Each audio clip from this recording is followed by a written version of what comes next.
Mr. Carter a couple of extra minutes from prior hearing when he was cut off. So I'm going to recognize you for 7 minutes. If you don't want to take them all, we can roll them over to another time. But Mr. Carter's recognized. Thank you, Mr. Chairman. I appreciate you remembering that. Not that I was going to let you forget it, but nevertheless, I do appreciate you remembering it. Thank you, Ms. Young, for being here today and for answering these questions. I've got quite a few questions. In fact, it's hard for me to decide which ones to ask, but I'll start by asking you, in your testimony, you said the budget makes growth-enhancing investments that we need right now. And it predicts high growth while we're pumping, the federal government is pumping trillions and trillions of dollars into the economy, but it assumes that the economy will only grow at just under 2% per year for most of the decade.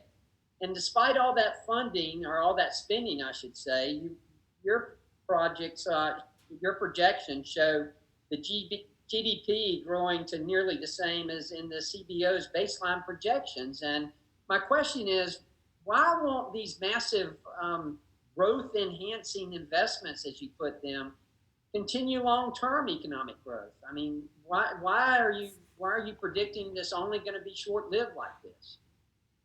Congressman Carter, you probably heard me speak to the ranking member about this. The economic assumptions were built in February. We certainly expect updates, and that's why we have the mid-session review to do exactly that. And we've outperformed even our the current year growth. The first year we have a 5% number. OECD and others believe the economic growth, thanks to our robust vaccine rollout, will be closer to 6.5%. So that is something developed in February that we thankfully this country is coming out of the pandemic even better than we assumed in February. Why is this telling us? Is this budget telling us that all the unprecedented spending that we've seen, that with the pandemic and everything else, that it's not going to pay off in the future, or do you feel like it's going to pay off? Oh, certainly with the American Rescue Plan, it is more than paid off, not only in our economic assumptions, but the number of people we've seen hospitalized and alive after this virus. So we have turned the corner thanks to the rescue plan and the spending in that plan. What the Jobs and Families Plan does is hopes to set us on a path for a better future. So we're in a better place than even before the pandemic. I'm not sure, well, I'm not going to dispute what you're saying, but I'm not sure I agree with that when you consider the fact that less than 9% of the rescue plan went to health care. So nevertheless, it just, again, it sounds like we're mortgaging our children's future. I've got my grandbabies here this week with me, and I just look at them and I think, oh my gosh, what are we doing to you? What are we doing to y'all? And this is intergenerational theft that we're talking about here. But nevertheless, another thing I want to ask you about, and I'll get to debt in just a minute, but it's very important to me because I've been to the border and I've seen what's happened down there, and it's very, very concerning. But as a percentage of GDP, our non-defense, our defense spending, I should say, would be reduced to 2.5%, the lowest since World War II. And it would increase non-defense spending by 42%, and this budget would. So, the focus is shifted from defense spending to things like the Green New Deal. And the president's FY22 discretionary funding request for national defense is $753 billion, which that doesn't even keep up with inflation, as we all know. And meanwhile, we've got world on fire right now. We've got the U.S. world face growing threats from China, from Iran or Russia, and the cyber criminals. And now even the Bipartisan National Defense Strategy Commission has recommended an annual 3 to 5% increase above inflation for national defense.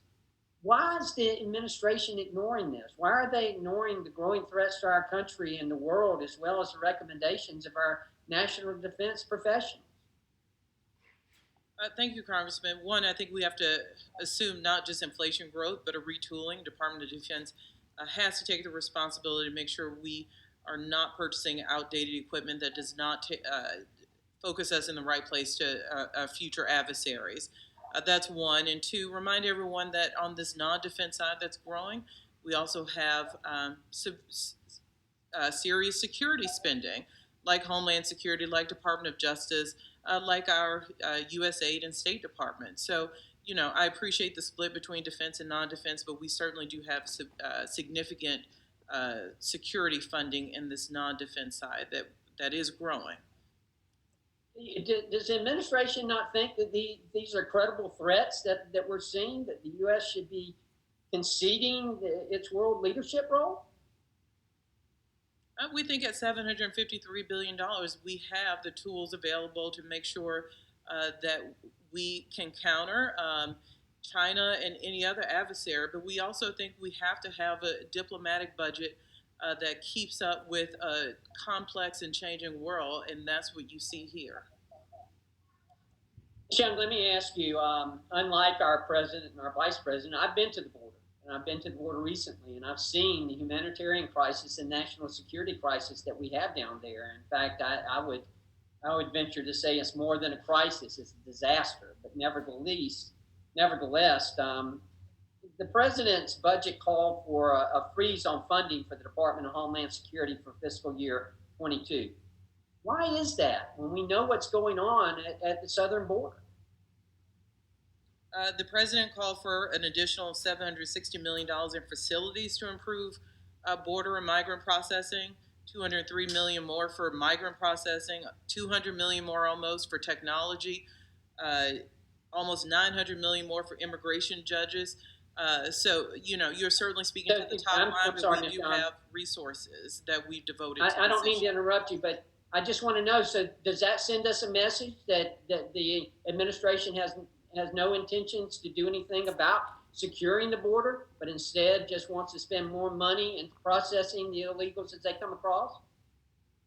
With processing comes the ability, if asylum is not proven, that people are returned. So you absolutely need an asylum system. It's the law of the land that we have to process people with credible fear seeking asylum. We cannot violate the law in that way. So you must have these pieces to ensure that there's an orderly processing, which does turn some people back to their country of origin.